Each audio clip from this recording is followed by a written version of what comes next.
En 2014, on a développé la machine, donc la CP100, qui est une machine de tri et de séparation des métaux non ferreux. Et donc depuis 2016, elle est en commercialisation et elle est sur le marché. On sert de cette machine pour séparer nos propres câbles électriques. L'objectif, c'est de séparer le cuivre et le plastique en ayant des taux de pureté suffisamment élevés pour les réintégrer dans des flux de production.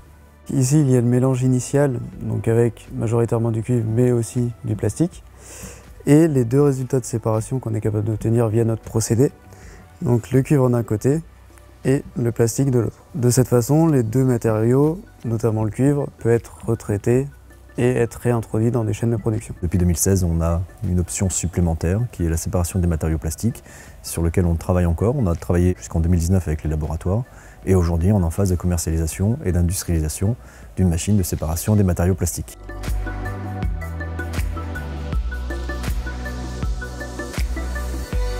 Ici, vous pouvez voir différents plastiques sur lesquels on a travaillé pour notre prototype. Là, à l'œil nu, vous pouvez voir qu'on ne distingue pas la séparation. Pour autant, notre machine, le prototype sur lequel on travaille, est capable de faire la séparation de ces différentes familles de plastiques.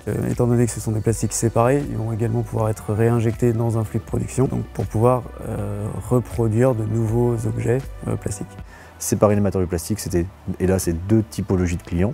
Des clients qui sont des clients recycleurs, donc fin de vie du produit, ou des clients qui sont des plasturgistes, parce que là aussi, sur les nouveaux matériaux qui sont bicomposants, tricomposants, on arrive aujourd'hui à séparer ces matériaux et leur redonner une vie. Plutôt que de les envoyer à la déchetterie, on les recycle directement au niveau de l'usine pour pouvoir reproduire avec.